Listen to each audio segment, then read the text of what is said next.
Hello and welcome to Dice Punks, a tabletop role-playing podcast where we focus on playing full campaigns in less well-known systems. This week in episode 49, our Nobilis make potentially perilous plans and preparations.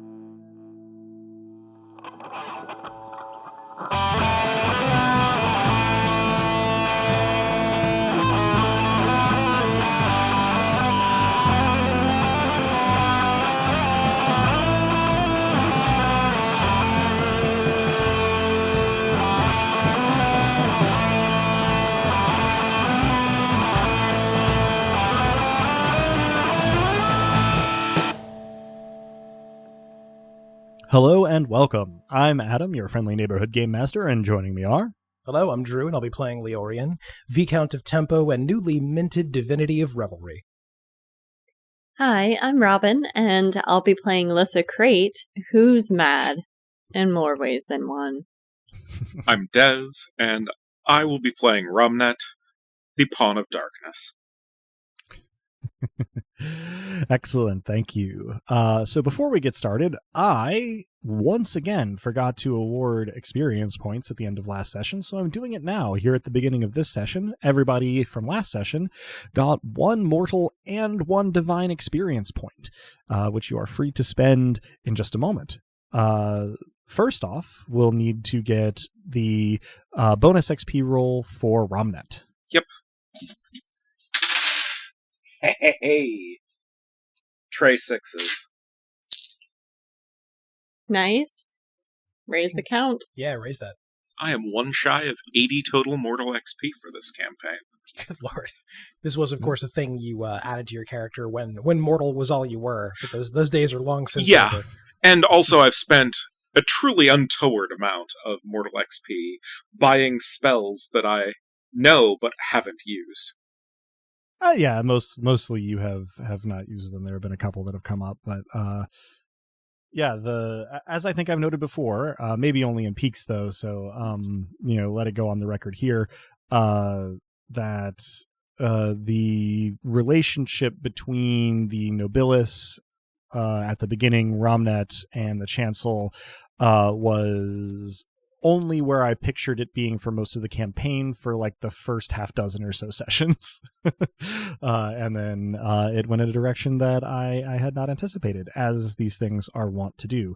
But in the meantime, now that we've got that XP on Romnet's character sheet, shall there be any expenditures of XP? Oh, this yes. time? Mm-hmm. Well, then in that case, Des, kick us off. I shall be moving from Pawn of Darkness to Jarl of Darkness. Which for our listeners, I believe is level 3 Yes. In Darkness. So Jarl of Darkness it is. 3 divine experience points. Any mortal growth on your... Not yet. Very well. Anyone else for XP expenditures? Yes. I think, monkey see, monkey do. I'm going to have to go ahead and be the Jarl of Revelry. We're all Jarls here, I suppose. Again, secondary domains operating as they do. That's going to be 3 divine XP to get you up to level 3 in Revelry, bringing Sounds you good. to your maximum as Tempo is still at 3. And I believe I don't know if we've mentioned on air, but Tempo stays at a maximum of 3 because not for any inbuilt mechanical reason, but by agreement between myself and the Hollyhock God, in order to limit the timey-wimey plot-breaking potential. Because out of the entirety of the crew, I think I'm the only one that enjoys time travel shenanigans. And even then, having written papers on it, I have opinions about doing it right. Yeah. And also introducing time manipulation at a fairly late stage in the campaign was a concern as well. Yeah, you don't want to just throw that in there haphazardly. What is this, some kind of middling wizard school series written by a world-famous bigot or something? I think it, by the nature of partying, the Jarl of partying, of course, archetypically, anachronistically, would be Andrew WK. So this also concomitantly increases my empathy. I will spend my mortal XP to raise my empathy to 3. Bravo. Can we can we please rule that whatever Leorian's middle name is, it starts with a W? Yes, agreed. Motion carries.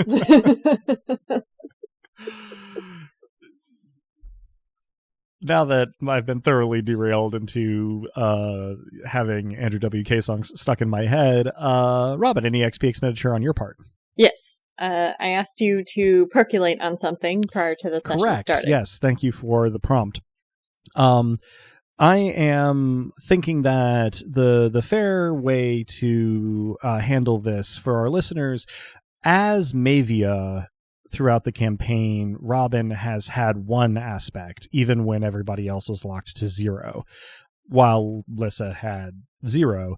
And so now that we're at the point in the campaign where aspect can be improved, I was trying to think of a good way to make that essentially work. And I think I am going to go with the initial suggestion on that of, if you raise your aspect to 1 as Lissa, Mavia will have access to aspect 2.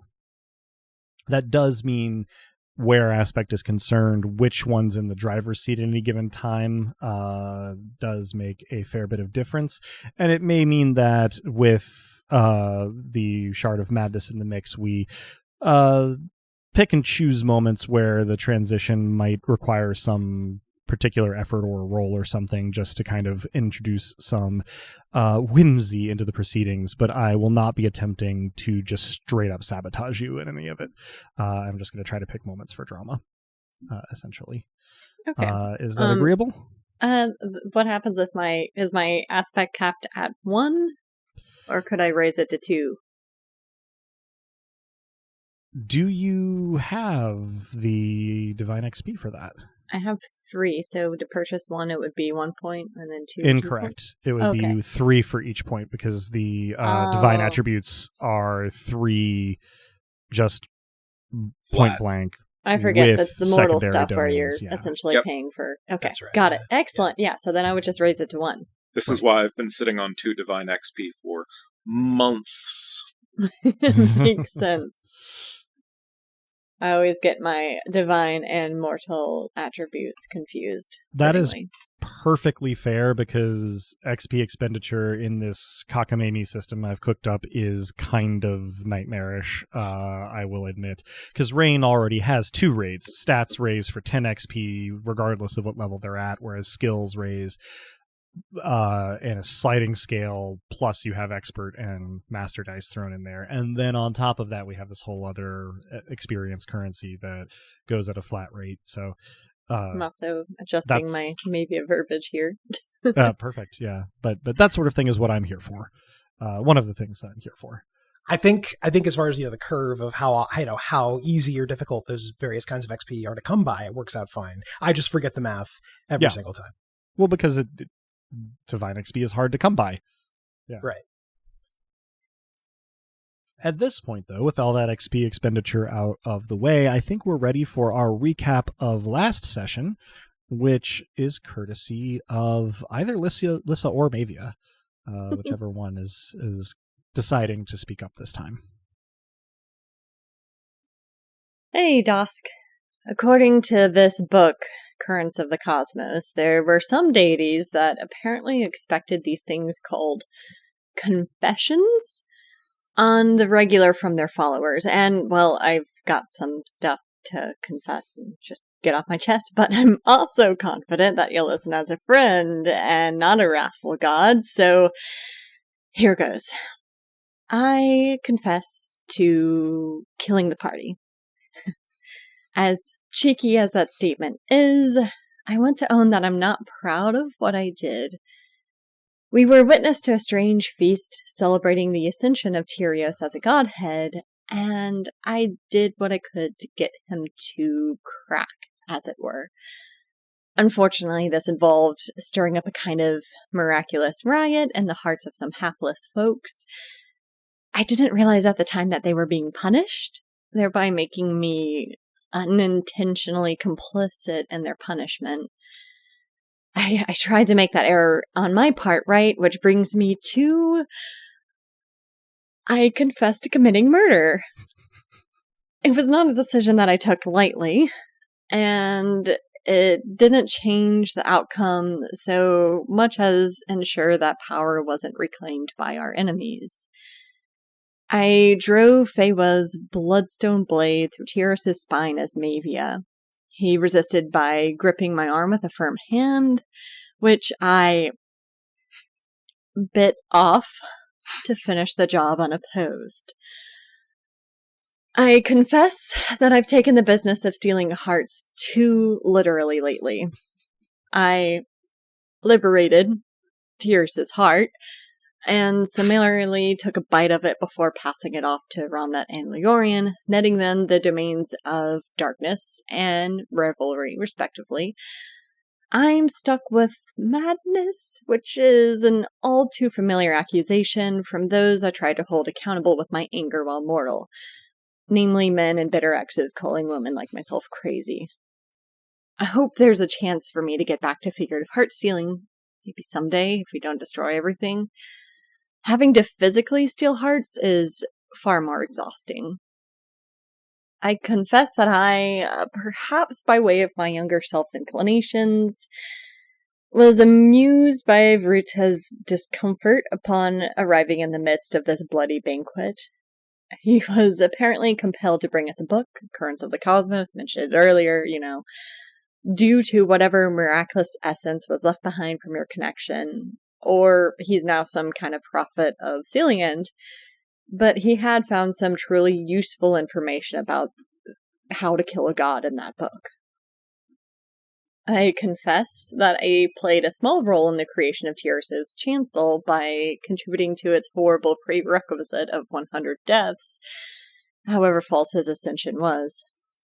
I also confess that I tried to fish some juicy tidbits from Vruta about you, but he said his only embarrassing stories featuring you were also embarrassing for him, so I didn't push the matter. I just met the guy. Oh, and I should probably confess to the fact that I gave him the okay to hit you with Currents of the Cosmos once we arrived in Bor, and before his commencement into our Familia Caelestis as the Nobilis of Flare. I genuinely thought it wouldn't connect or hurt you. It kind of envisioned it just passing through, so you have my profound apology if it pinged anywhere on your divine senses. Lastly, I confess that this fixation of mine with destroying Cillian is not wholly necessary to our goals, even if I fear it's shared by all of us. Do I believe she is the most direct means of obtaining the power to destroy the throne? Yes. But I confess I know there are other means to that end, but those are far removed from my preference. This book also says that typically you would have to do some repetitions of some prayer or another multiple times as decided by the speaker of the particular deity, but can I just settle for taking 3 shots instead? Brilliant. So we rejoin our Nobilis sitting in the heart of the chancel, a sort of graphite sketch resembling the common room of the Nightcap in Fermata, with Vruta having just suggested that everybody pour themselves a drink and sit down to decide what to do with the information provided by Currents of the Cosmos regarding, well, how to handle Sealand and or try to resolve this whole God's War, last God standing situation. Heady stuff, but at the very least, there are unidentifiable liquors to help in the process. Vruta, for his part, has immediately followed up on his suggestion by perusing the shelves of, as far as you can tell, completely impossible to identify bottles, as they are the sketched-in suggestions of various shapes of things with labels, in the cases where there are labels, that merely have little scrawls to suggest what handwriting might look like from a distance, if illustrated. Dusk, for his part, is still sitting at the bar, looking a little distant, holding a now empty glass. Are you okay there, buddy? Assuming you are addressing Dosk, he does not seem to realize that you are addressing him. He just continues to kind of stare off. I wave my hand in front of where his eyes would be with a little... He doesn't have eyelids to blink, but his body language gives you the idea that he's blinking rapidly, and he goes, "What? Oh, sorry, what? Are you okay? You were somewhere else." Yeah, no, it's dumb.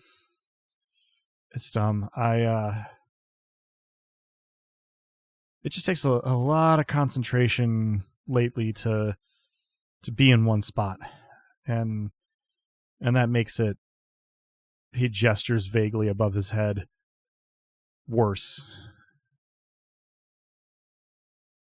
The pool? He nods glumly. Does the feel of it change when someone's eliminated?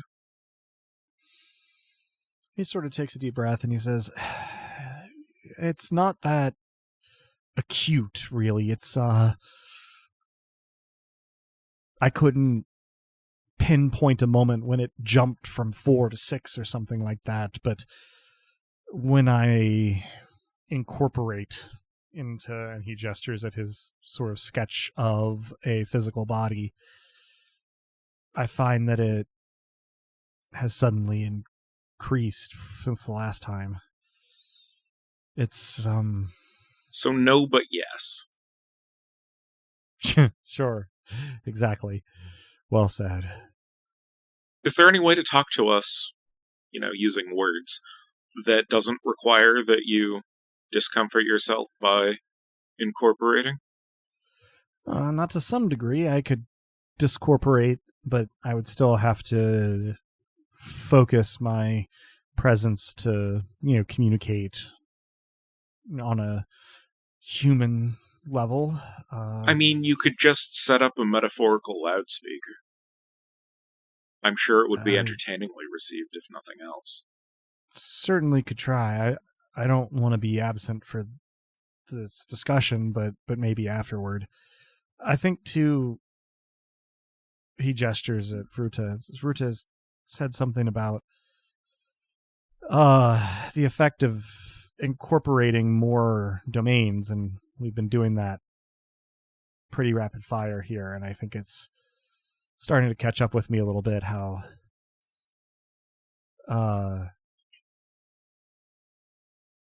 being spread a little thin, maybe. No. Well, yes, but not figuratively.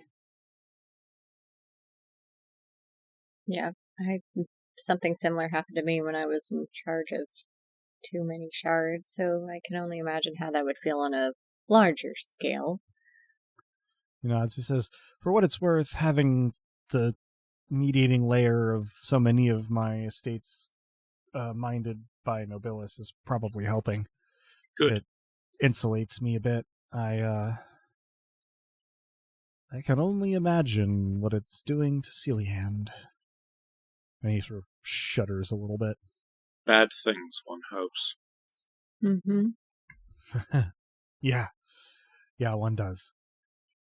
By this time, Vruta has found a bottle that apparently meets with his satisfaction and poured it into a scribbled together goblet, and has turned to face you three and sort of gestures with his goblet and says, "I'm fairly sure I found wine, so if there's anything in particular that any of you would like, I think this will probably be relatively involved." Wine sounds superlative. Hey, Dusk, do you have coffee? "Oh, I could probably have a reasonable facsimile thereof. Just a moment." If it's not too much effort, that would be wonderful. "Nah, it's the heart of my chancel. I'm sure I can do it. Besides, I've got darkness now, and what is coffee if not liquid darkness?" And he sort of holds out a hand and sort of concentrates, and slowly a mug takes shape, sort of sitting bottom resting on his palm, and he takes it and puts it on the bar and then stares at it for a long moment. And when he turns and hands it to you, it is full of what looks like the results of somebody rubbing a graphite pencil far too hard for far too long. But there is a little hint of steam coming up off the top of it. And he says, it doesn't look like much, but hopefully it tastes all right. I will have a sip of it. You've had better, but you've had worse. As long as you don't look directly at it, it is pretty convincingly coffee. This is definitely not the worst coffee I've had, Dusk. Thank you. That's I will turn right. to Vruta. Have you had coffee before? He makes a little bit of a face and says, once, and it was enough. Fair. Very, very bitter in my experience.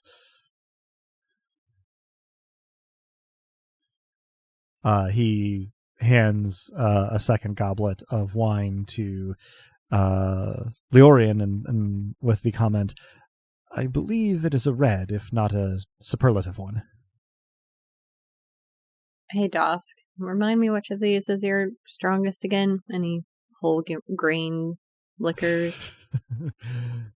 Dusk chuckles and leans over the bar, rummaging around beneath it, and pulls up what is clearly in the shape of a clay jug, and just slides it down the bar to you and says, if you want a glass, you can grab one, gesturing to a shelf behind the bar. But feel free to drink from the jug if you prefer. Thanks. I pop the cork on the jug and take a swig directly from it. It's self-sanitizing. Mm-hmm. Amusingly, you have to guess which part of the aperture might be cork, and it feels to your thumb like cork, but it looks to your eyes like a sort of concentric scribble, circular scribble of like vine charcoal, and when it pops off, it dissolves in the air. Nice. Vruta takes a sip of his wine and sighs and gestures to one of the tables and heads toward it himself. I pull out a chair at the table and sprawl, more or less, and take up space, relax as I do. Yeah. I take a seat next to Vruta, figuring we'll be sharing a great deal more wine. Mm-hmm. I will sit in whatever space remains. There are plenty there. The tables of the nightcap are fairly large, most of them. But Dosk stays by the bar for now, but does turn on his stool. He leans back on the bar to sort of face the table where you're seated, and Vruta takes another sip of his wine and then says, well, I'm certainly the neophyte here, and I don't wish to overstep, but it seems to me like there are a few things that likely need to happen for us to succeed in anything resembling the goal you've set forth. That said, perhaps the thing to do would be to get me up to speed, and I can try to apply my knowledge from our text here to the situation as best I can. He lays his hand on Currents of the Cosmos, where it lays off to one side. We don't have to go fully into the dialogue here as you bring Vruta up to speed. I suppose the only question is anyone for any reason withholding any information? Or if we want to give maybe like an overview of like what you present as like the sequence of events or priorities. Otherwise, we can just fiat that he's up to speed on everything you've got to tell him on the other side of all this. I'm not. I think we've already given them an estimate of which gods are currently Mm-hmm. alive, and I can't think of any reason to hide anything from him at this stage. He's in the family, after all. Correct. Yeah. I also hide nothing, and probably I go into detail about what we know about the nature of predation and god-killing tools like bloodstone. Mm-hmm. Yeah. Sure. So a couple refills for most people later. He seems to be up to speed. You filled him in on sort of your working terminology of the throne and, the void at the top of existence, what you know about the previous overgod that you hadn't already told him, some details maybe of your sojourn in the Gods' Woods, and interactions with Sealand, a dramatis personae of those left to your knowledge. I would also do a toned down, so loud music at a low volume. Miracle of what the pool feels like, and the despair of the former overgod. Okay, yeah. He sort of shudders at it, but seems to understand what you were trying to get across, and this is probably also useful as sort of a refresher and laying out of things for everybody else as well. And at the end of it, there's a pause, and Ruta says, "Even a few days ago, I wouldn't have thought I'd end up here, but I'm glad to be of assistance at any rate, because it seems that, well, this is sort of an all-hands-on-deck situation." So, it seems that there are two distinct objectives, perhaps. 3, depending on how you articulate them. 2 objectives and a condition. The condition is no one imperator can be the last imperator standing. The book suggests that this fulfills the requirements, that immediately that imperator would be pulled up and become the overgod, will they or no they. But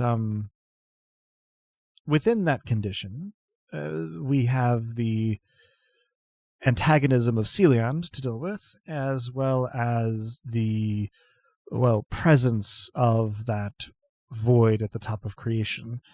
For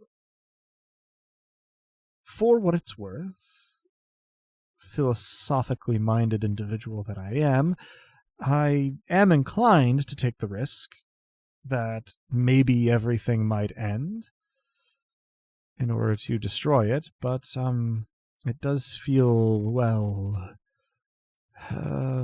presumptuous to make that decision for everyone.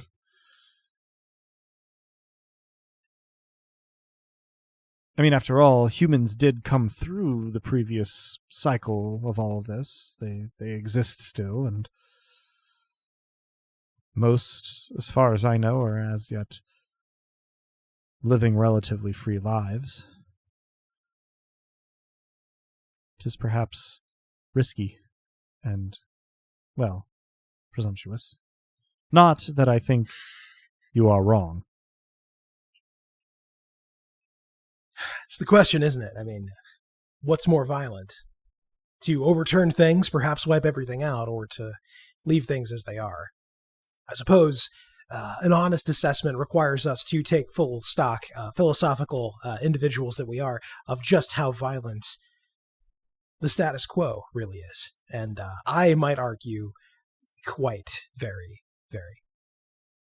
The number of people who have been killed simply for existing inconveniently in the scale of this war between gods is not negligible.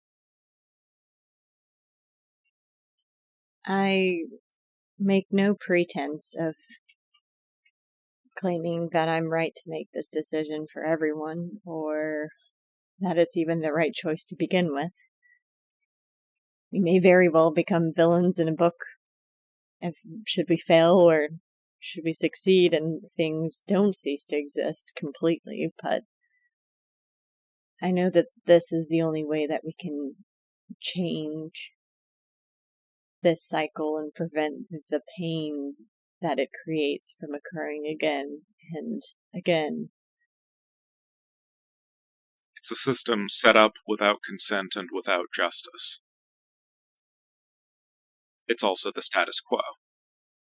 Indeed, indeed. One of my sisters is a military woman, and she told me once that if you have an adversary who is seeking total victory, that's the most intolerable thing, right? Because if they succeed, then they have achieved total victory. And if they simply are allowed to continue trying to succeed, they will cause untold damage. So, philosophical proposition, I say, realizing that I'm drunker than I meant to be already. My philosophical proposition would be that we need to do something about Celiand either way. I mean, if she's the last one standing, that's arguably as bad as nothing standing at all. That I can get behind. Ruta nods contemplatively and shoots a surreptitious glance over at Dosk, who appears to have dozed off on his bar stool, though it is uncertain given that he lacks facial features. Psst. There is no response. I give the divine equivalent of a psst. There's no response. Ruta looks thoughtful. He says, right, no. There does come a point where the status quo is, worse than nothing at all. It does. You argue, with some justice, that to most people unaware of these machinations, perhaps we're not at that point. And I suppose the question remains, is a chance at existence, however curtailed, always preferable to the possibility of non-existence? And I am inclined, philosophically at least, to agree that more just order is worth taking a chance for. How, and he particularly addresses Lissa in this, how did the estates come to be assigned following the demise of the previous Overgod? I don't think I know this information. So you have no specific explicit answer. Anything you answered would be inference, I believe. Yeah. I'm going to do a quick greater divination of Fury and ask how Fury became assigned as such following the demise of the Overgod. All right. Your estate answers you with a sensation that I'm going to describe anachronistically. It was sort of the mechanics of shrapnel. If you picture a center to the entire world, everything that is being spread out around this center point. That center point was the origin of the explosive force, and Fury was one of the pieces of shrapnel that flew outward from that center point, and it lodged where it landed. It's unclear precisely what the nature of the initial entity it landed in all those eons ago was, but you know that by the time you entered the scene, it had been associated with Mott. Can I follow that up with another greater divination, asking about who was the entity in which Fury had initially landed following its division? You can, and you do get that information, but it is very hard for you to understand. What you can be sure of is that it was not a person, or a plant, or an animal. Beyond that, you're not really sure. The nature of the recipient of Fury at that moment is not something that you have a ready concept for. But it was not Mott. What? I guess Mott's not necessarily a person or a planet. Yeah, like Mott could still apply to those things. Yeah, well, and also, like, what does the infancy of an entity like Mott look like? It's kind of impossible to say whether this was an entirely different entity or whether this was a larval form of the thing that would eventually become Mott. Cool. Okay. So I relay all of that information to Veruta as it hits me. After the bit about it all exploding out from a center, I mutter, "Oh, I probably could have inferred that." But it landed, it lodged where it landed, and that might have been like a larval Mott. Veruta looks very thoughtful, sort of staring into the middle distance, and Dosk perks up from where he was slouched and goes, "Huh. Never did imagine Mott in diapers." And then I'd hate to have to change them. snorts. Yeah. Hey, Dosk. Well, You would probably have the most professional insight into this. Into The question I'm about to ask, namely, are we, I gesture broadly at the familia, the larval form of gods? Is it just a matter of power, or is it a matter of seigniorage? That's a really interesting question, and you'd think I'd have a better answer for it having made the journey myself, but well, no, I flex in Dosk's direction. I respond when he says, I don't, which is why I asked. Right, no, yeah, right.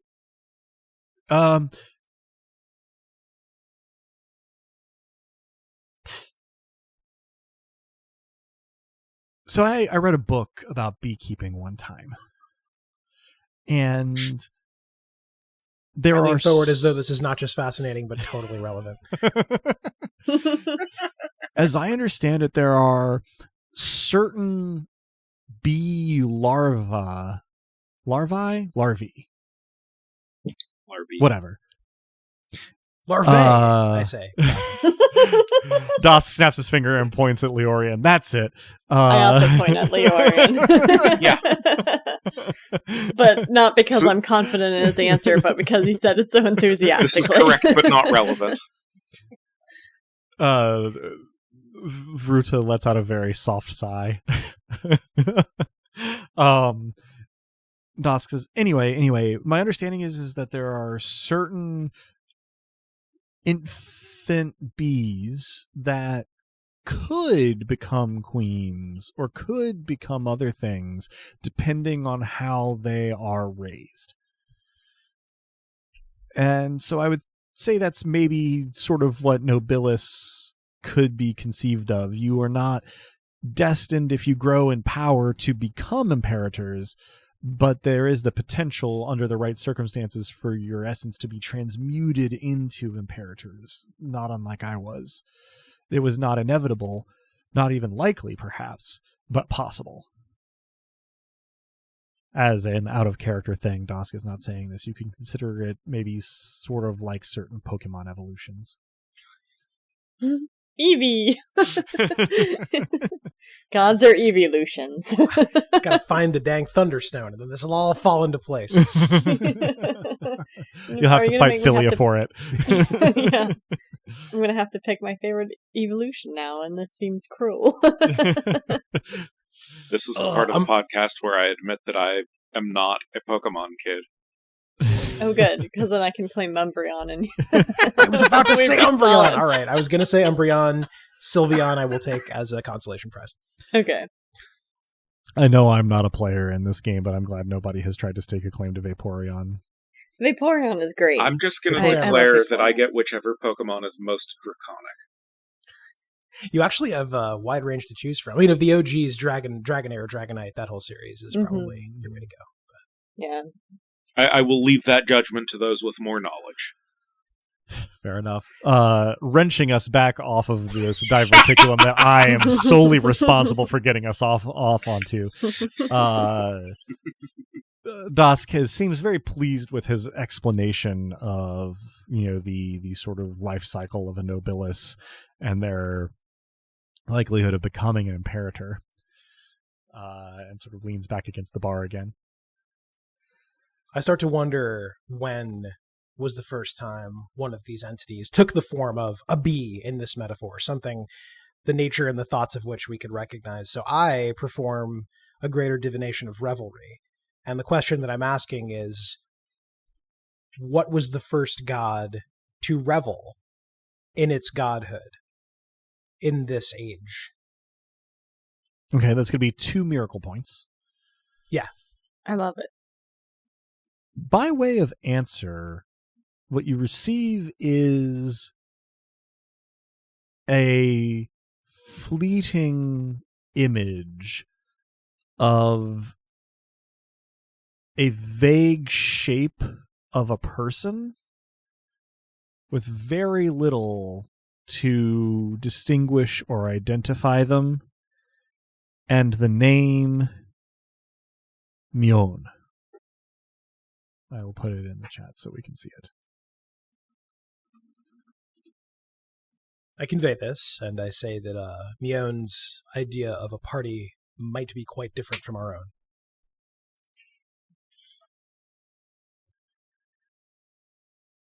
But they do seem human-shaped to me. Can I roll lore on this, Adam? You may. I am going to impose a penalty die on your pool because this is extremely ancient.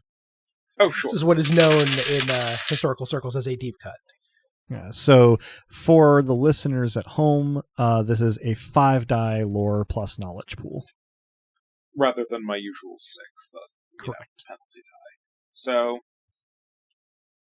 that is a horns roll. Hey! 2 so far from you this session.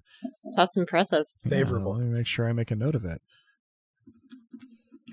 Okay, so what you immediately realize is that you have read and heard this name before. It's in a play. The play the name is from may or may not have any relation to the specific information that Leorian has just uncovered, but as you recall, the name of the play doesn't come to mind, but the events of the play are about a young noblewoman who runs away from home in pursuit of the man she's fallen in love with, who is part of a troupe of players. But when she catches up to them and insinuates herself among the players, she discovers that the young man that she so admired on the stage is in fact a young woman who was playing male parts, and the resolution of the play is that she discards her noble name in order to stay with her love. And depending on how the play is staged, this can be either a tragic end for her family or a triumphant end for her. Marvelous. Shakespeare, but appropriately queer. Yeah. On some level, that has just become Lissa's favorite play, even though she does not know any plays. Nor does she have that information. I'm going to pray to Myon just to see what happens. Fascinating. I am going to figure out something for you to roll here because that will at the very least buy me time to come up with how this should play out. Let's see.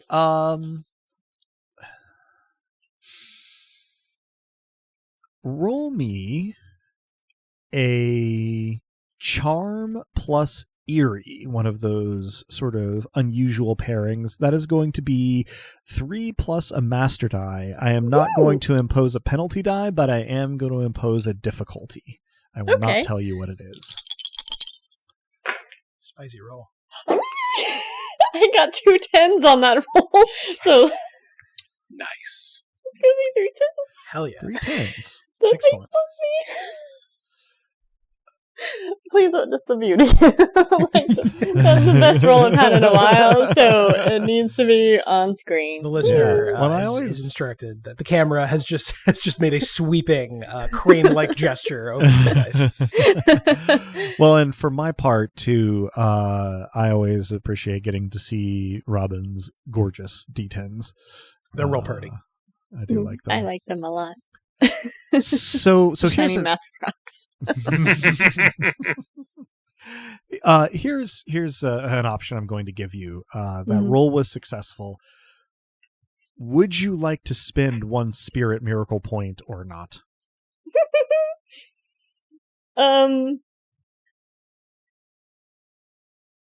Yes. All right. Fully because of the lovely description in the play. What do you say in your prayer to Mion?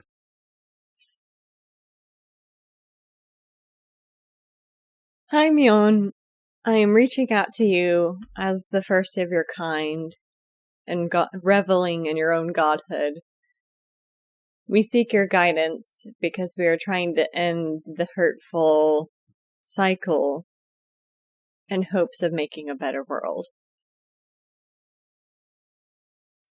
The instant you finish your prayer, the very first thing, right, just like almost stepping on the heels of your thought or spoken words, is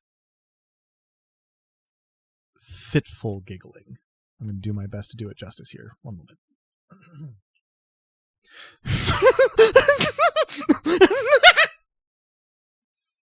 Well, that's distressing. Mm-hmm. This is visible. This next thing is visible to anybody who happens to be looking.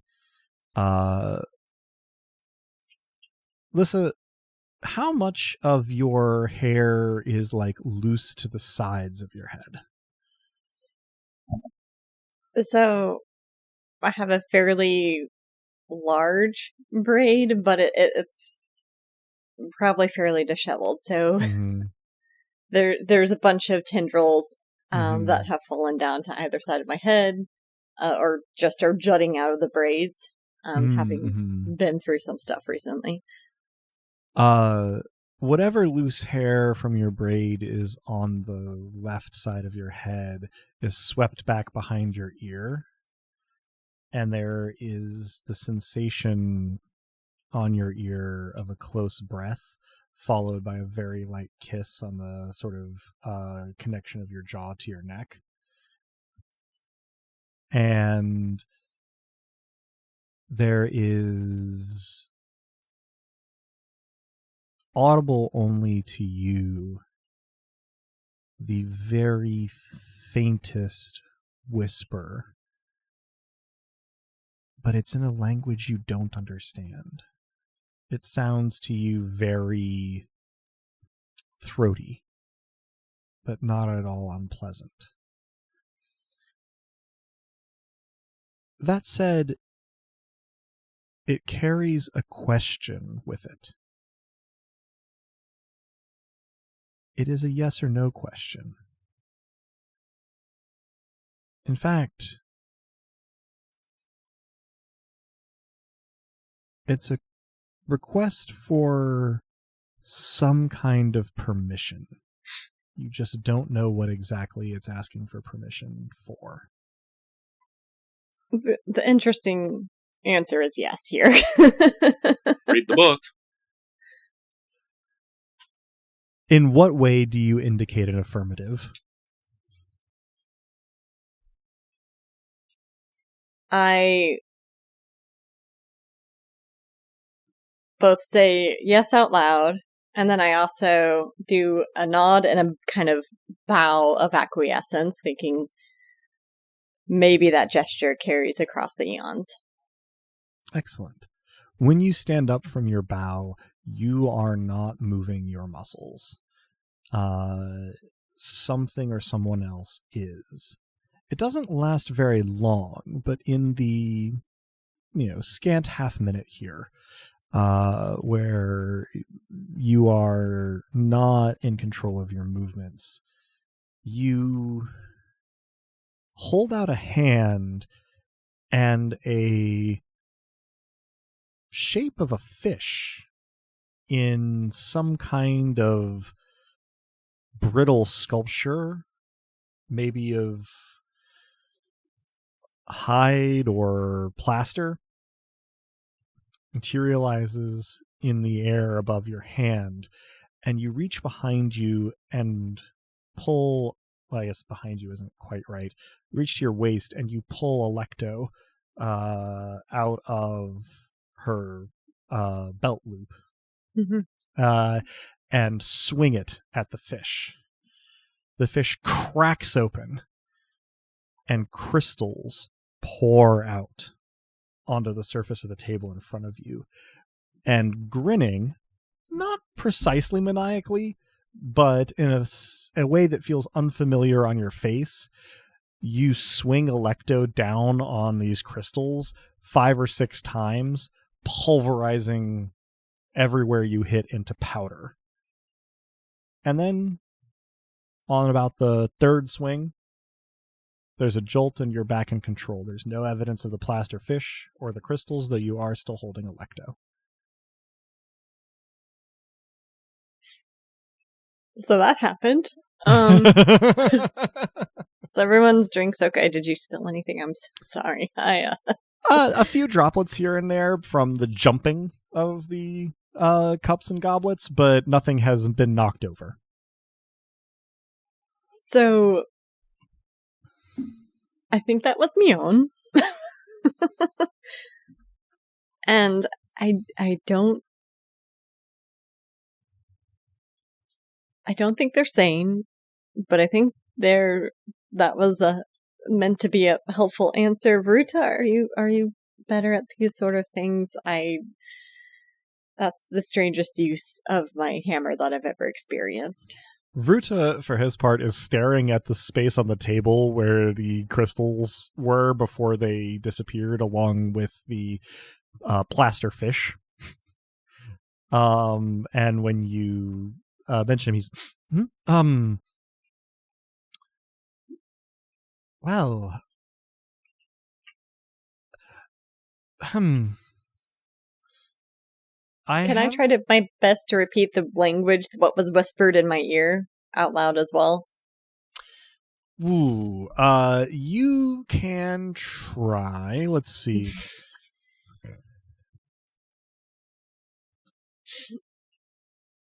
Let's go with, I guess, knowledge plus hearing, which is going to be 2 dice.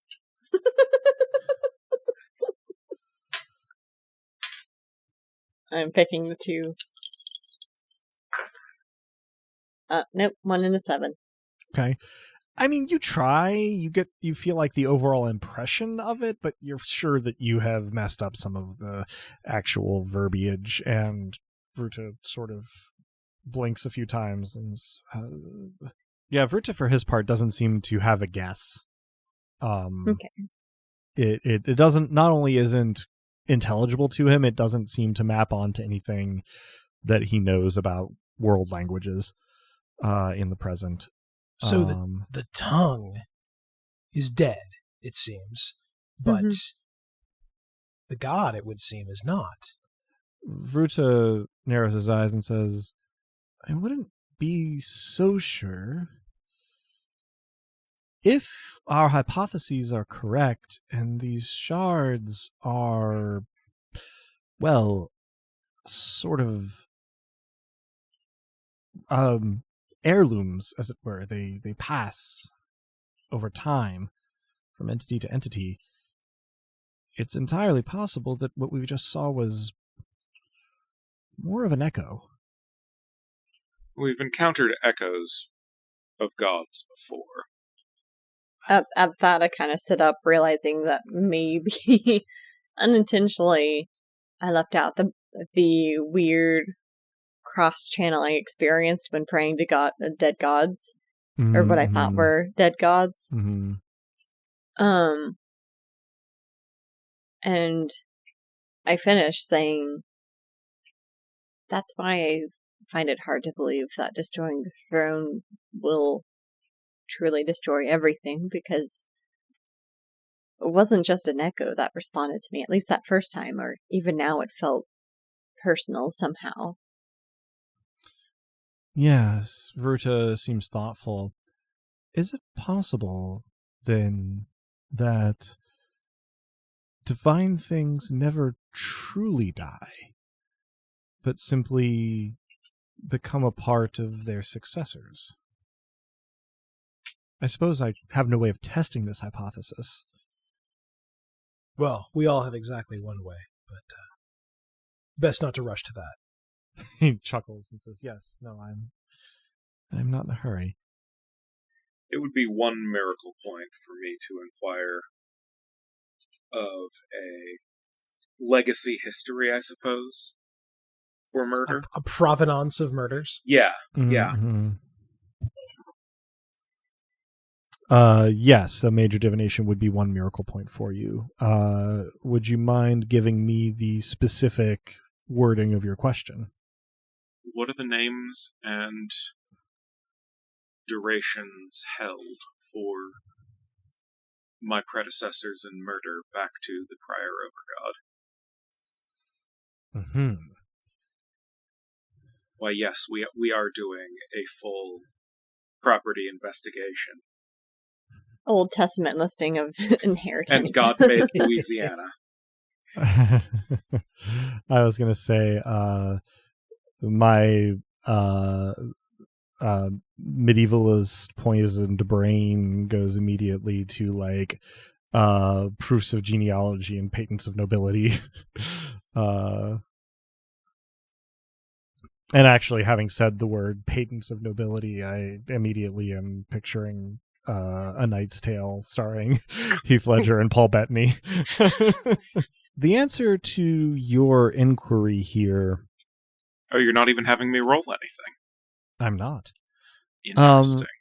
Comes in the form of a whirlwind litany of impressions that you're pretty sure is inclusive, I guess, of delegated nobilis, people who have been delegated the Shard of Murder. Over that was time. the intent of the question, so awesome. Mm-hmm. But it does also include the entity to which the shard returns in between these. And there is immense continuity there. Seemingly from the moment that murder was separated from the whole, it has been in the portfolio of the same or very similar entity or entities. And that is relatively continuous with what you know to be Mott. Okay, so Mott was also the first of murder? Or something very like Mott. Okay. There is some wiggle room there. Either Mott's nature changed significantly over the eons, which is perfectly plausible, or there was something Mott-like that eventually Mott either incorporated or stole from. A motley I was crew. specifically avoiding using the word motley here. This argument in philosophy is known as the Mott of Theseus, I believe. But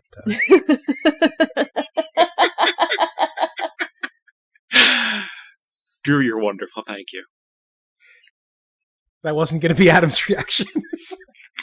It is not impossible that, there were other things very similar to Mott in the early days, and that, Mott either incorporated or predated upon, one of its brethren.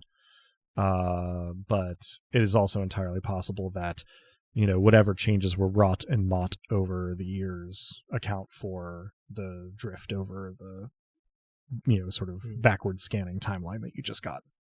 Okay. I will relay that. Ruta seems thoughtful. Dosk seems distracted. Cool. Do I get a similar result if I do the same for Fury? Good question. You get a similar result in that you have a sort of whirlwind litany of Nobilis, although if you compare notes, yours is a shorter list of Nobilis. Murder, it seems, is likely to be a useful thing to have in the world.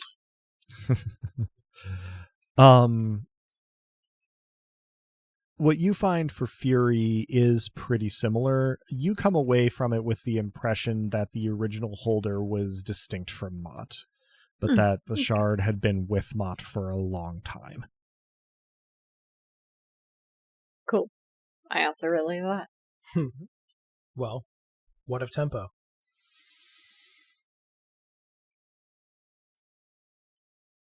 What of Tempo? It would appear to you that you are the first Nobilis of Tempo. Oh, cool! That a handful of entities have been in charge of it broadly. At first, it would seem that maybe some sort of nature spirit was a steward of Tempo, and then rapidly it changes hands 3 or 4 times.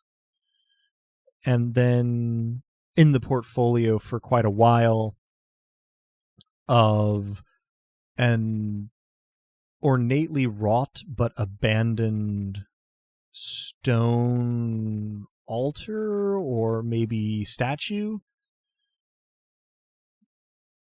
And then it is orphaned for a time before it comes into the possession of Dosk.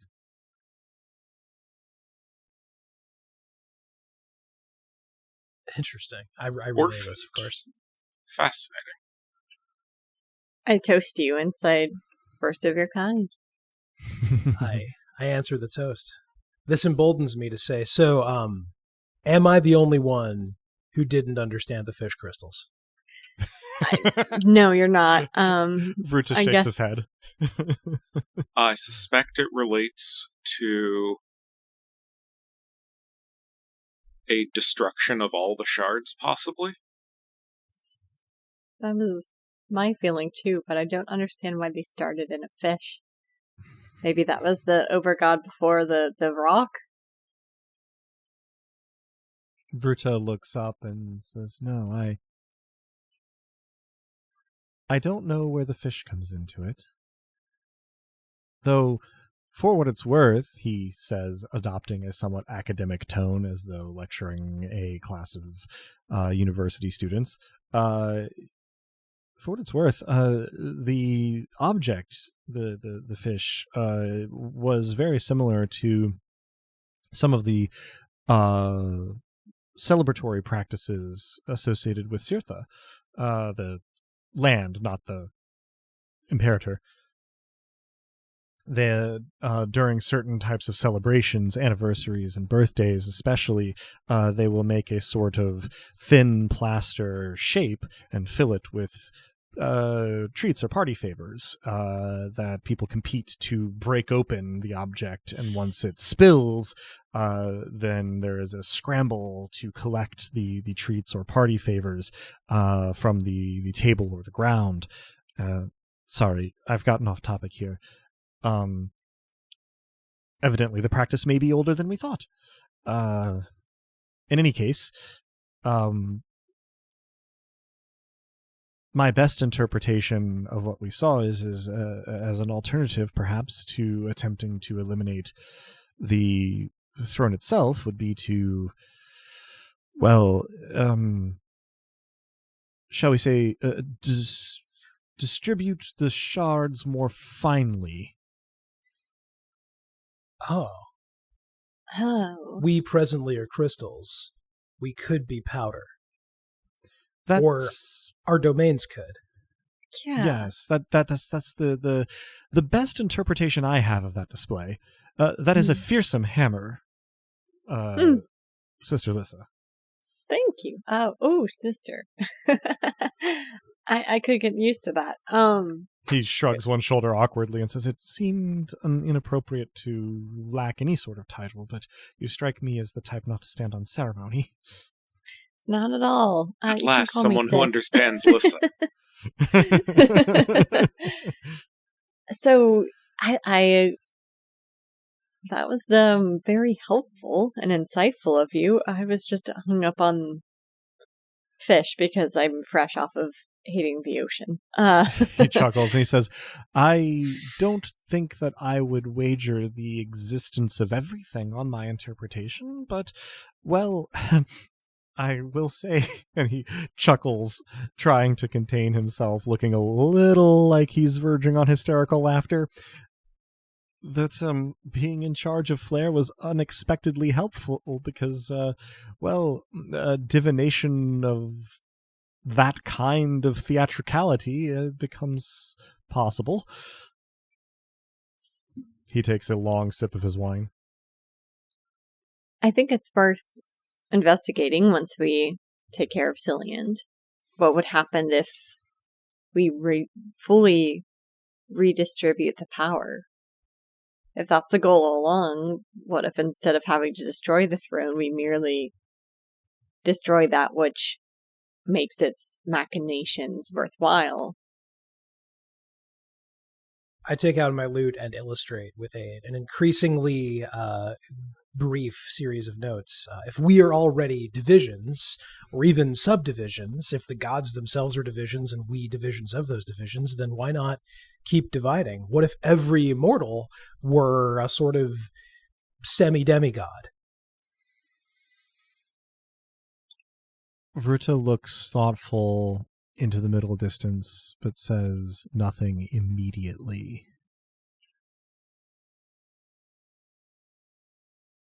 Perhaps it is not just the category of God that needs to be abolished, but the category of mortal as well, I suppose is what I'm saying. After what I did to those people at the party, that feels right. I worry that if there is an impulse for notes, for half notes or quarter notes, to yearn to become whole notes, that even a subdivision down to the 64th note part would not eliminate that yearning. I strike a long chord and let it ring as long as it will. You strike the chord, and exactly one beat at the tempo you were playing afterward, Vruta sort of leans forward rapidly and snaps Currents of the Cosmos open and starts flipping through pages rapidly with a thoughtful look on his face.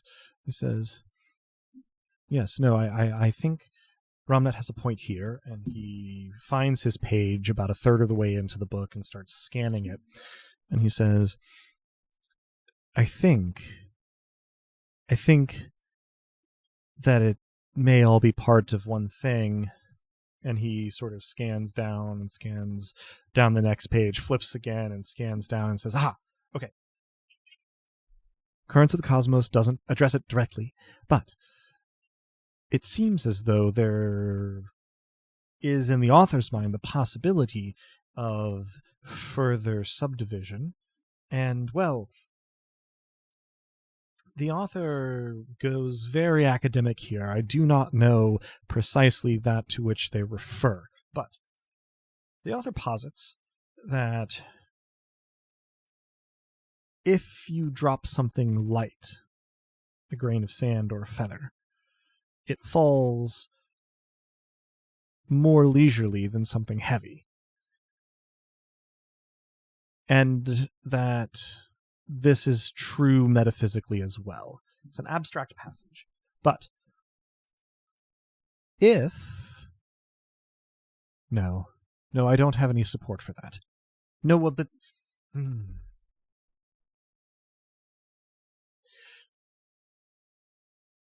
If the shards could be... He gestures at the table. Pulverized and distributed. Then it should at the very least lengthen the cycle. I understand that is not a permanent solution. But it could possibly also...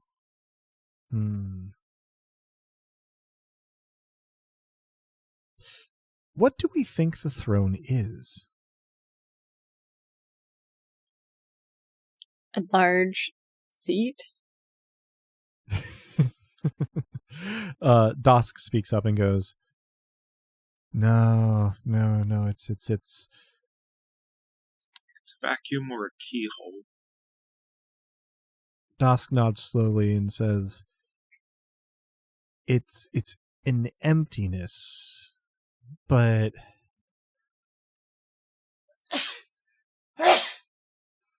Bless you.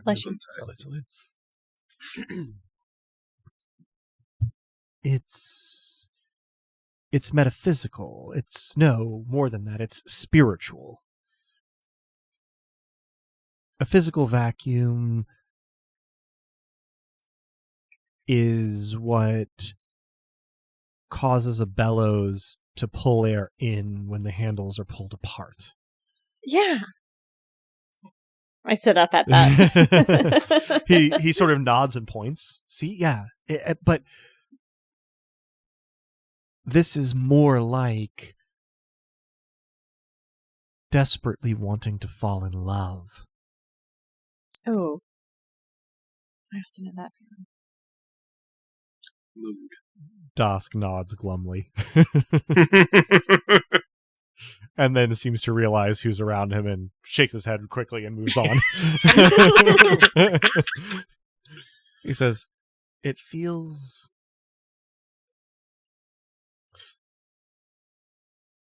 Certain sailors in my family's employ picked up a substance in the lands beyond the Shadowed Lands, Cirtha perhaps parts further north, that induced an ecstatic torpor.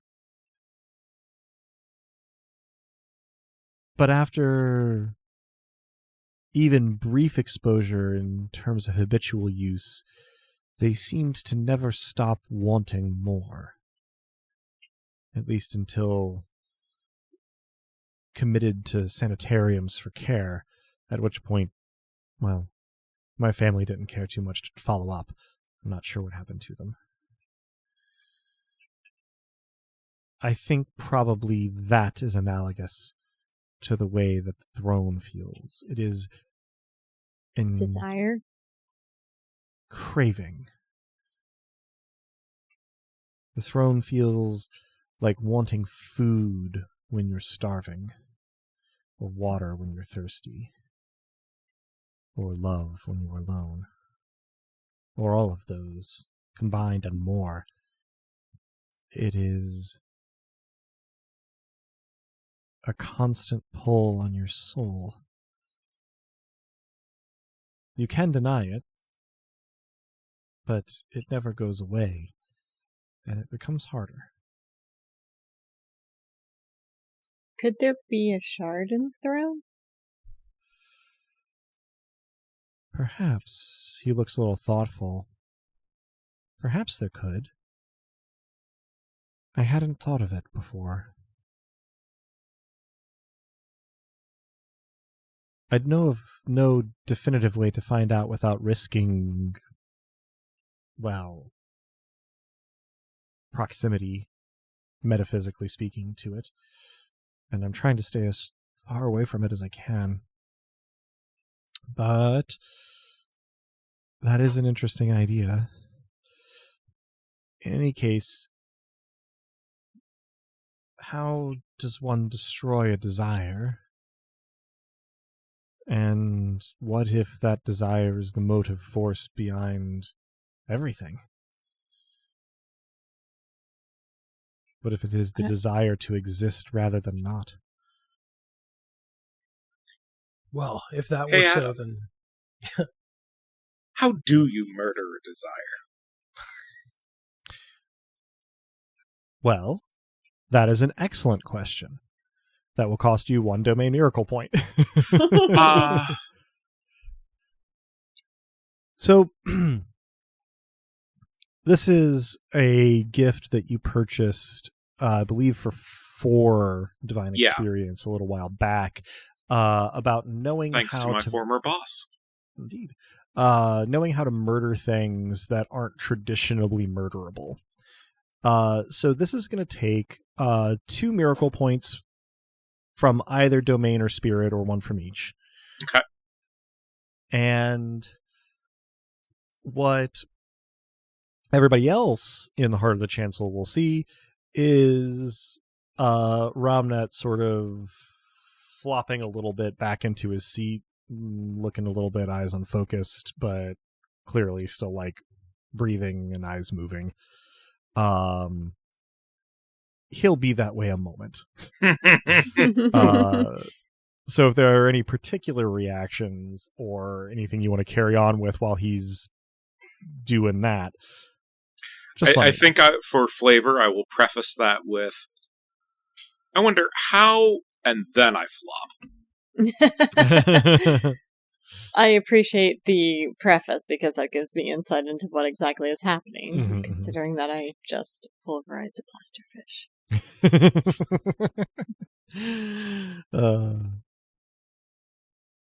I will likely, unless Leorian had something to chime in, but hey, Dusk, I might have some experience with murdering desire, which may surprise you to hear. I mean, murder is distinct from sating it, I say, not actually in character or present. Right. Dusk sort of cocks his head and says, well, do tell. Do you remember when we went to the swamp? I do. Did I ever tell you what I saw? Well, not in especially cogent words, because we were both pretty shaken. Yeah, you'll probably laugh about it now, and I am too, but I I saw Rowena doing my hair. I was wearing a dress. Huh. And we both looked happy. Huh.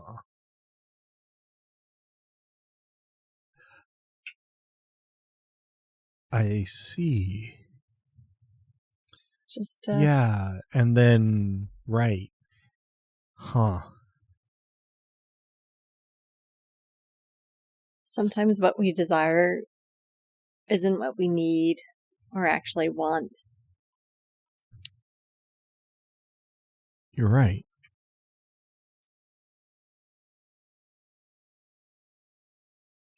Is it, if I may, it seems wrong then to assume that just because there's a drive to take up this place, to enter this vacuum, to fill it, to take on this power, that's inevitable. I mean, if as soon as you have a clear picture of having what you want, you find that you don't want it, then to assume that our shards distributed as we're talking about, that would mean people would inevitably scrap and reconvene. I mean, that's just throwing people in a pit and then saying that for them to fight is human nature. You put them in the pit. Vruta nods and opens his mouth to say something, At which point, Ramnat sort of and like sits back up. So Ramnat, we're going to track back to the last couple moments for you. Sure.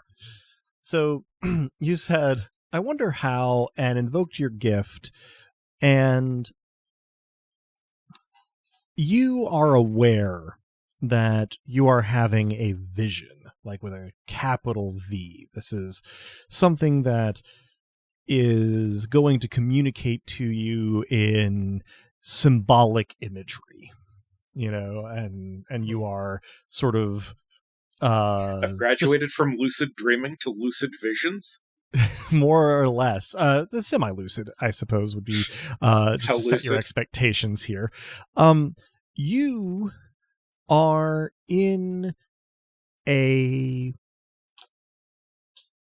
approximation of like a royal throne room, but instead of the refined regality that you might expect from such a thing, it is a sort of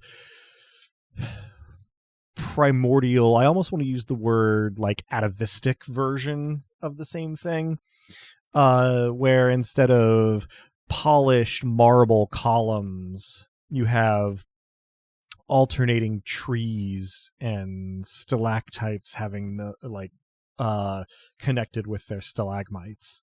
You instead of carpet, you have loam with moss coming out of it, and the throne itself is frankly inscrutable. It is a mountain range in the vague shape of a seat, but not for a person, not a throne in the literal sense. And yet you know conceptually that it is the thing that you've been referring to as the throne. But of course, it's also here in this room or this clearing or this cave, whatever this space is, there is a problem with the scale as you perceive it. And there are things, people and things. People things. Thing people. Filling the space beyond the columns on either side.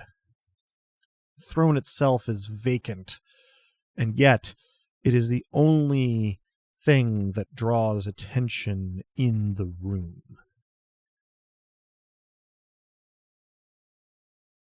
And you will the movements that you undertake, but you don't control them directly. For an anachronistic analogy, think about pressing F to pay respects. You don't actually take any of the motions in a contextual button press or a quick time event, but you do initiate them. You have agency in that way. And so you find yourself walking forward until you are almost level with the throne. You feel yourself both dwarfed by the space you are in and yet looming impossibly gigantic over the geography of this seat of power. And looking directly down, you see that there is something of a crevasse in the back of this thing. And as much as you feel a desire to occupy the space, you can see something that appeals to a more fundamental desire in you specifically than the desire to occupy this space. It is your curiosity. There is something in the crevasse. It glints. You reach in, again, sort of on an autopilot, initiated by your desire to have the answer to this question. You reach in, you grasp whatever it is. It burns, it soothes. It's hot and cold, smooth and rough. It's not a thing in the physical sense, and your grip tightens around it. And you feel that you may crush it, but instead you force your hand open, and it comes apart as parts of it adhere to your palm and fingers and flake away. And when you back away, the dais is empty. The room is empty. Your mind and your heart are empty. And then you're back in the heart of the chancel. Well, first there's the problem of scale. And then there's the problem of, well, desire or teleology. And then there's the problem of actually opening your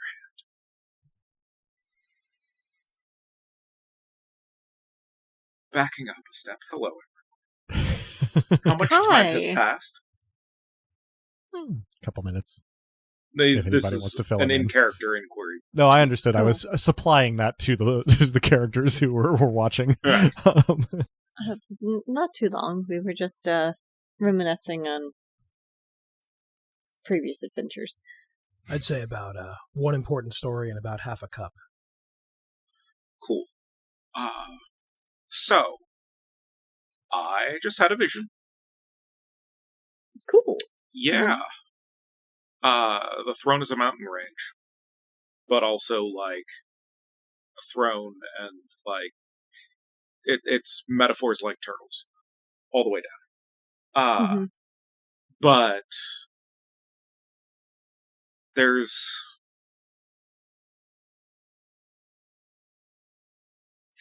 the throne is both the draw and also there is something there. It is not purely a vacuum, at least among these sets of shifting, conflicting, conflating metaphors that I just invited myself to.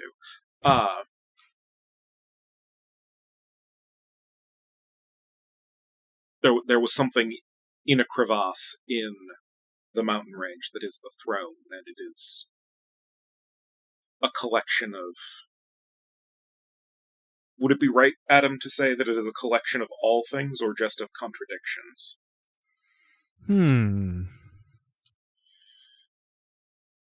You're not sure that you can say for sure that it was one or the other, in that all things would contain potentially infinite contradictions. Well, in any event, there's a thing there. And despite being drawn to the throne and, the desire to occupy the throne, I don't know if it was because I am murder or because I was curious and asking a question, or what. But there was a thing in a crevasse in the mountain that is the throne. And I picked it up, and it was hot, and it was cold, and it was rough, and it was smooth. And it's unclear the degree to which it was just a set of contradictions, or whether it was everything. But instead of crushing it, instead of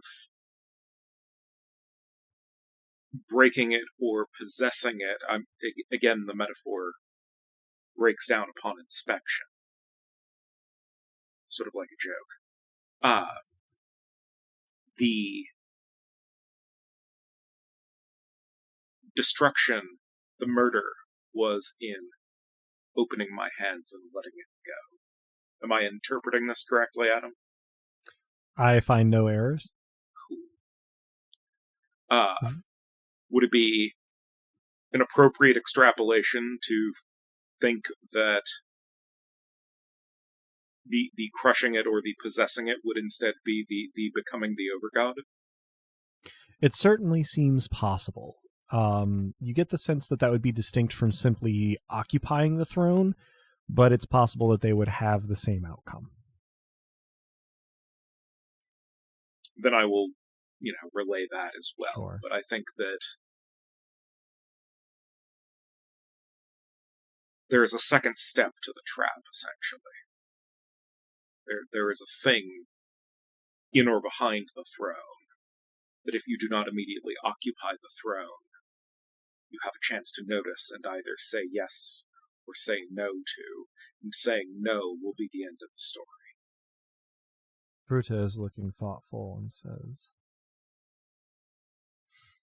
I don't know that I could be locked in a larder and voluntarily starve myself to death. Indeed, this would mean no one has ever said no. Dusk, you are the god of nothing. Oh, yeah, no, that's true. I think you could say no. I appreciate your faith in me.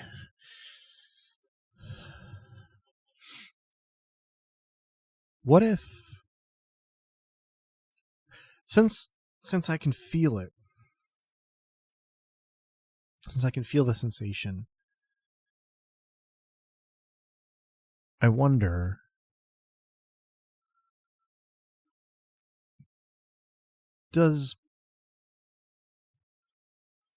if the three possible outcomes from your vision were let it go and destroy it, occupy the throne itself, or else crush the thing inside it, what if crushing the thing inside it, if the thing inside it was everything and not merely contradictions, what if that was skipping the step of occupying the throne, just restarting the cycle from the end of the previous overgod without I think that is overgod? exactly Right. that choice then. Well, it's then be an overgod, or don't be an overgod and start the cycle immediately, or end the cycle. Well, that at least gives two possibilities that aren't becoming the overgod. Sure. He sort of shrugs, which is a little reassuring.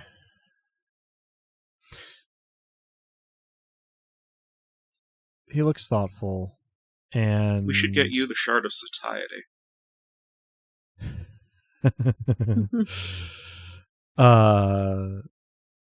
Dusk sort of laughs and says, well, I mean, you can find it. I wonder if you feel the pull more strongly, the more shards you have, would, and he gestures to the table where the crystals had lain, would that diffuse the pull to where it was nigh imperceptible? Well, as it is, we don't really feel it. And we have quite a bit more than dust.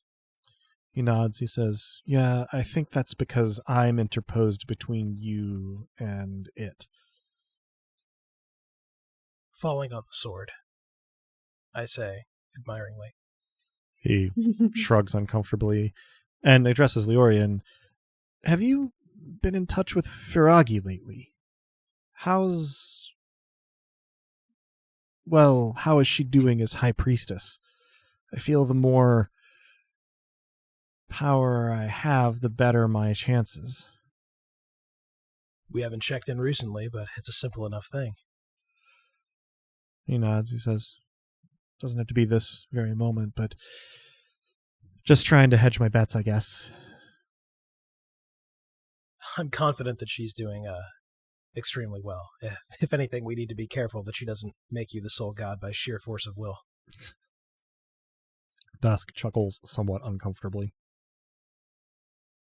He says, all right. So, it seems like we've got three prongs. distribute the domains as broadly as possible. And then he looks thoughtful and says, maybe not to every person, but to everything. We here know that prosaic reality is actually full of spirit stuff. Every person could get 1 grain of domain dust, and an uncountable number of tutelary spirits could get their grain as well.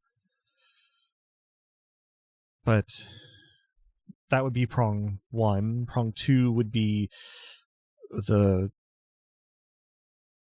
top end that Ramnet saw in his vision. And prong 3 would be managing Celiand. No trivial task in its own right. I feel like if we are to redistribute the shards, managing Celiand is the first step there, since she seems to have imbalanced majority. Chronologically, it seems like that would have to come first. We would need to have the shards to pulverize, as it were. Tosk starts laughing with an edge of hysteria, but keeps it more or less under control, and Virta sort of nods and says, yes, that does incur some jeopardy in amassing shards, but certainly Celiand is not going to take kindly to the idea of pulverizing her own shards. No, for that matter, I was rather suggesting that we pulverize her by finding her essence. Right. I don't imagine that the Deep would take kindly to it either, which introduces a problem. Though I suppose as long as Ventis is around. Ventis is around, right? Technically. Huh. Around, Somewhat if not reassuring. about. Indeed.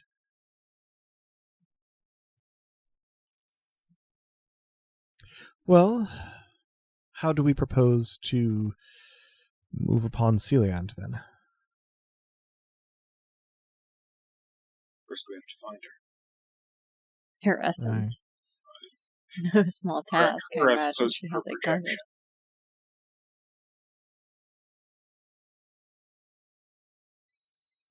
Well, and for what it's worth, as I'm sure may be clear to our players, but just to put it out there, Celiand has Nobilis, which means Celiand has a chancel. I don't believe we know anything about that chancel, but it's clear that it must exist. We've tried to get to it. Yes. Perhaps it's different now because she is having to hibernate, having recently eaten. And we can infringe on the good graces, hopefully, of those we've met. Hi, what's up? We're trying to kill your god. Honesty goes a long way. Particularly when dealing with truth. Quite. So the first thing we need to do is find her chancel. Das kind of nods. He's looking a little distant. And he holds up a finger. He says, hang on. I'm going to take us to a different common room. Tohil's here. And he sort of makes a gesture. And there's a sort of queasy smearing of the scenery, but then it resolves into the common room of the inn in Bor, where last you saw Rowena. The first thing that you see, though, you are sort of transferred into a relatively similarly arrayed table, though absent your drinks, in the common room here, and standing on the seat of one of these chairs is Tohil. His little wing claws are grasping a small silver bowl with something sloshing around in it. not entirely comfortably, but he's managing. And his shoulders just clear the edge of the table. The chair is pushed in relatively far there. Upon your appearance, Tohil sort of glances around at all of you and goes, "Oh, good to see you. I've only just arrived myself. To what do I owe the pleasure?" We're plotting. Dusk brought us here, but it's wonderful to see you. We have a new addition to the Familia. "Oh."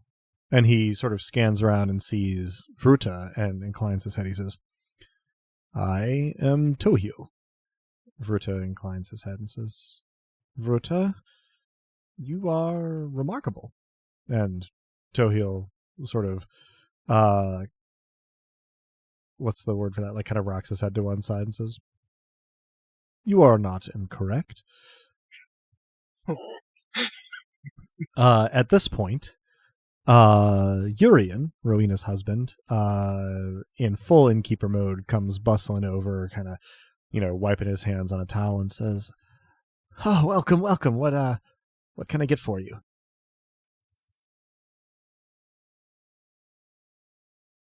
I'm feeling peckish. Bring me whatever you'd like. Some food would be lovely, yes, thank you. "Certainly, right away." He seems stoked, much more energetic than you've seen him in the past. You haven't seen Rowena.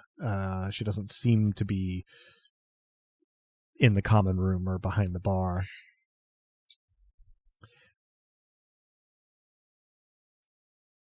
Urian has bustled off, and Dosk steps in and settles himself at the final empty chair at this table, and asks Tohil, "To what do we owe the pleasure? You're always welcome, of course, but is there anything particularly urgent?" And Tohil sort of bobs his head and says, "Well, I suppose you'll be the judge of that, but I was doing a little bit of reconnaissance on the other side of the Caroline Wastes. They are unattended by divine personnel at this point, but, Zalaban's corpse, now, I suppose, still rests in the deep earth, where it has been since time immemorial, and I did discover that Adeliova had been dispatched to mine out bloodstone where possible. I avoided her attention as far as I'm aware, but did have to beat a somewhat hasty retreat in order to do so. It does seem that bloodstone is being collected, though, which bodes ill, and I thought you should know." Point of order. Takes Is a couple of sips. Adeliova was Domain of Beauty, or? Correct. Mm-hmm. Tohil brings the bowl up to just below his chin, and his tongue darts out, taking a few sips of whatever's in it. Vruta still seems to be processing the whole talking Robin bat. just squeaked. I think the squeak. I'm trying not to. I think the squee or the squeak, however we wish to characterize it, is probably on the tape. Probably. I think if you heard it, it is unfortunately on the recording and certainly out of character. Sure. I strongly disagree about the unfortunate nature of it, but yes.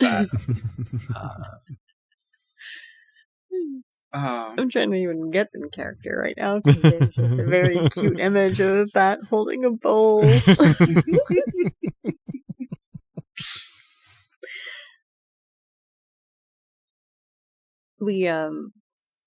That is interesting and worrying indeed.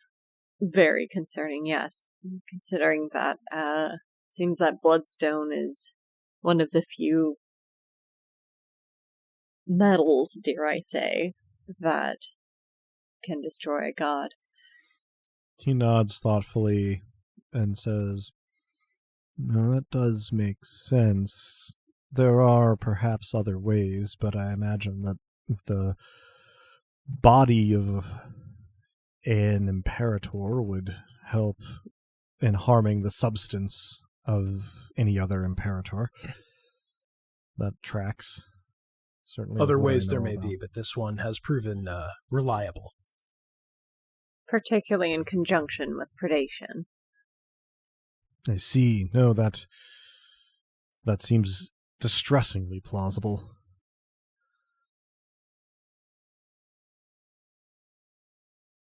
I suppose that could explain why they were looking for more. One implement would not suffice, necessarily, if an unstoppable force met an immovable object. There could be mutual annihilation. It's possible that each such implement is single use.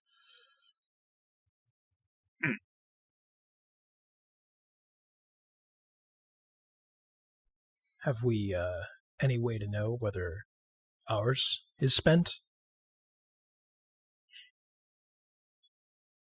I'm going to pour fury into both the bloodstone of Alecto and also the hilt to see their response. Essentially, whatever I did to enact the blade previously, I'm going to just do one in each. Neither changes their shape or anything, but you get the same kind of feel, resonance from each. Let's see. In the interest of time, and because you have some experience with this, I'm going to rule that you feel that you could certainly use either of these in a similar fashion to how you used them on Tyrios, and if indeed bloodstone implements are single use when they're god-killing, it makes sense because you didn't kill Tyrios with that bloodstone implement. You tore his heart out and ate it. That's what killed him. Unclear whether it was the tearing of the heart out or the eating, but either way. There's no real scenario in which we plan to do one without the other. So experimentally, this will remain unverified. I mean, if you've done the one, then why not? It's what marketplaces are for. I chuckle lowly to myself and then catch myself doing it and stop. Thereby drawing everyone's attention. I think both have one use available. They're unspent. I neglected to realize that it wasn't the blade that killed Tyrios. So more than a single blow so long as the blow is not mortal. That seems important. Wounding a god, that comes without such a limitation. That's apparently free. That's great news.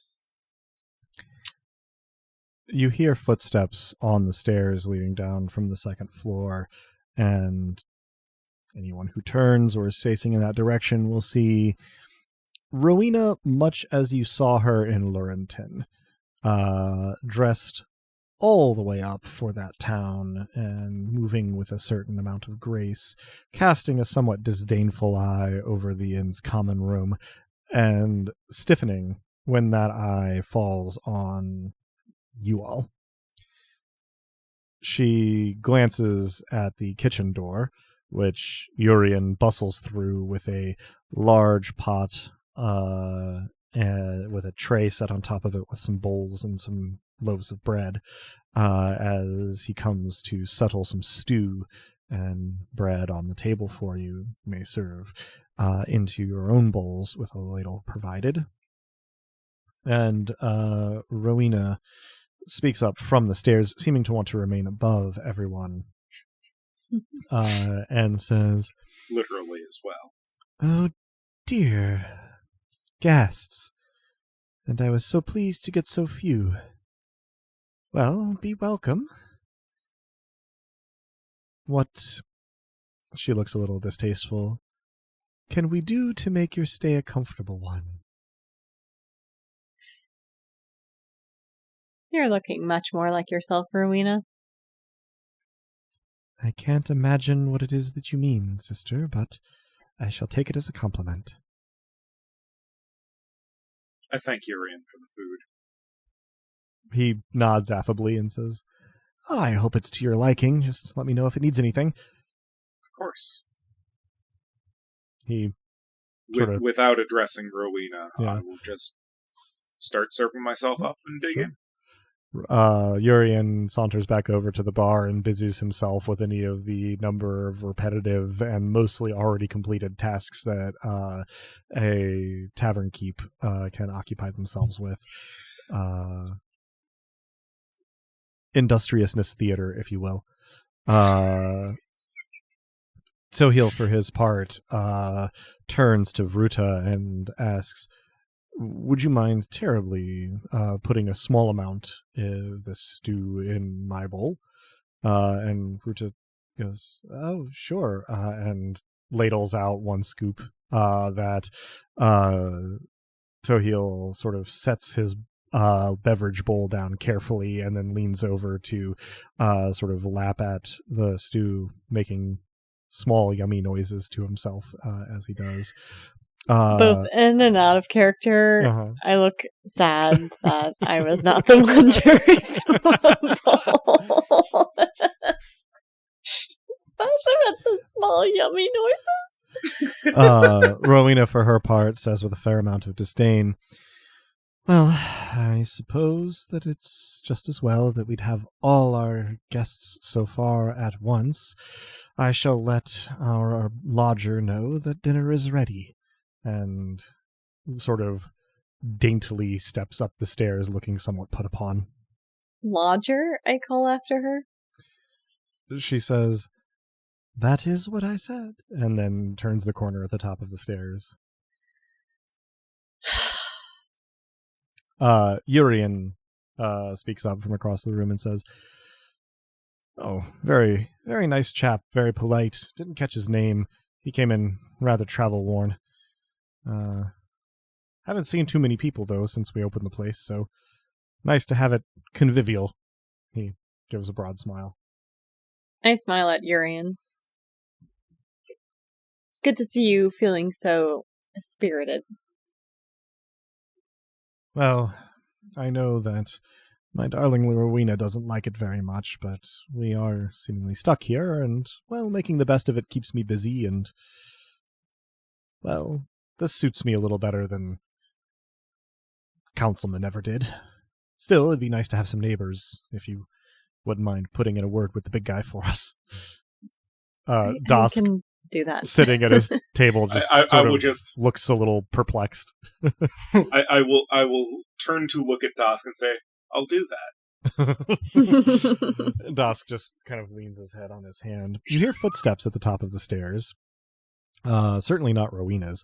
And turning, descending the stairs, and coming to a stop as soon as he catches sight of you is Truth. He sort of blanches and goes, oh, hi. And that's where we'll end our session. Most excellent. Most excellent. So everybody can take one mortal experience point for this time. And I'll you just... never described the nature of my metal roll XP. You're right. I really should have thought to do that, but I was already hustling on to advancement. So we will say that this one is an iron lumpen experience point, glowing as though hot out of the furnace. And with that backfill, we conclude the session of Dice Punks. Thanks for joining us. I hope our players and listeners enjoyed it as much as I did, and I did enjoy this extremely planning and philosophizing intensive discussion session. But I hope it was fun to listen to as well, and I do hope that you'll join us again next time. If you're hearing us now, you probably know where to listen to this, but you can find us almost any place one can listen to podcasts, as well as on the wider web at dicepunks.com, and currently, for now, on Twitter as @dicepunks. With that, though, I think we're ready to say farewell, so say goodbye to the kind folks at home, players. Thanks for listening. Whack the fish festively, grind the crystals to dust, and dare to imagine a better world. Thanks for listening, everyone. If you're looking for a way to make your event, formal meeting at your job, your school council meeting, your PTO meetings more festive, might I recommend a piñata? You don't need to have any prelude to it. Just show up with a piñata. You don't need to explain what you're doing. Just smash it to bits. It'll get the message across. Thanks for listening. And never lie to truth, but certainly consider how much you'll say. And as the poet once said, you'll never reach the end, you'll never hear enough. Your half-grasp can't exterminate my stand, and you can't rule with a broken upper hand.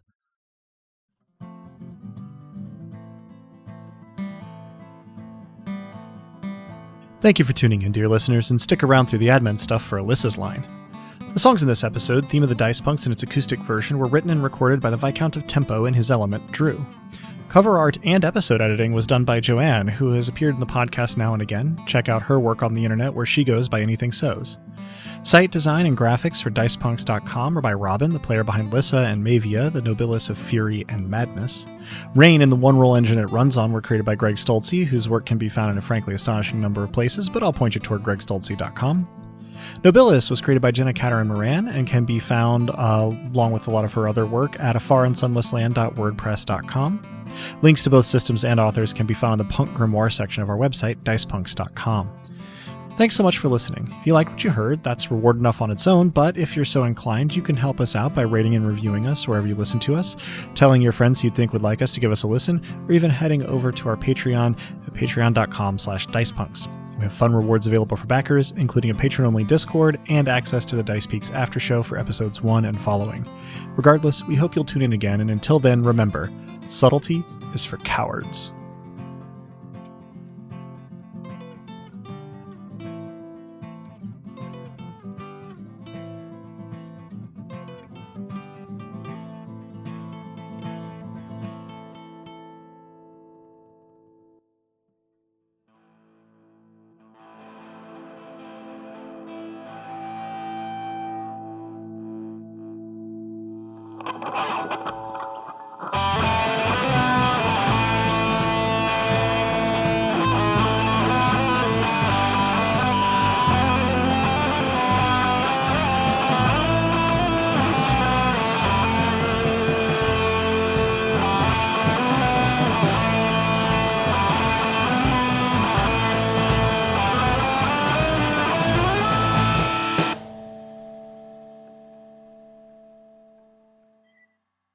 When it comes to blacksmithing, there is nothing like a good alloy.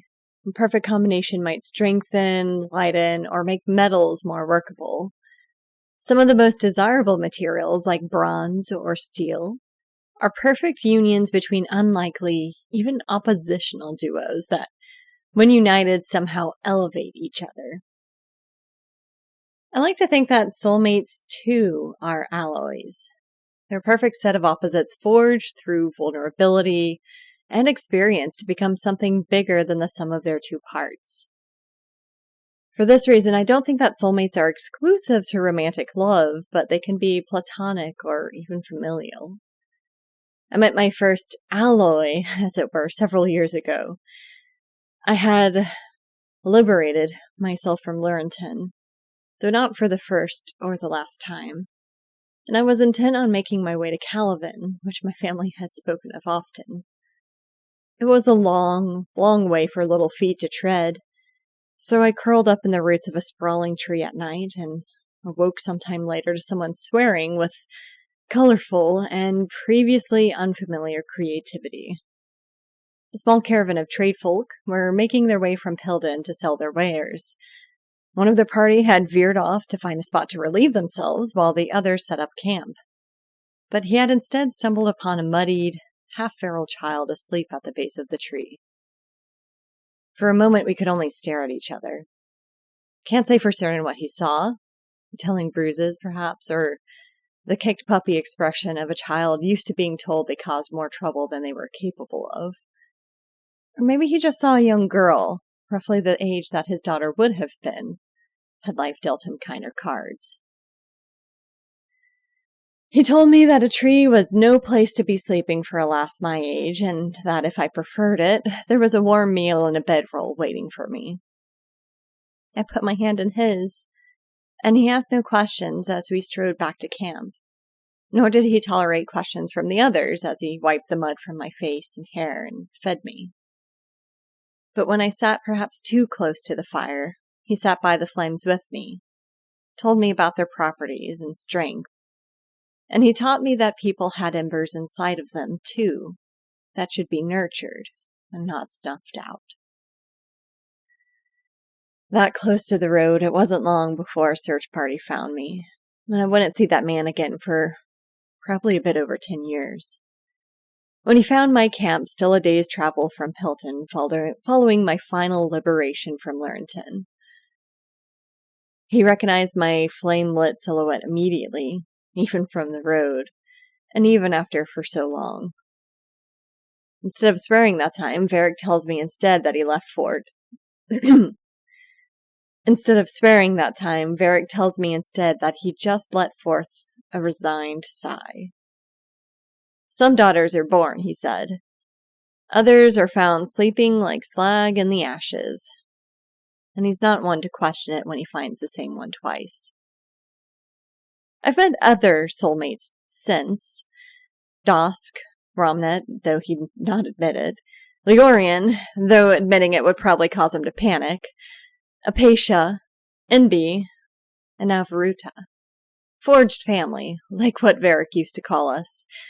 Alloys strengthening each other, bringing out our best qualities.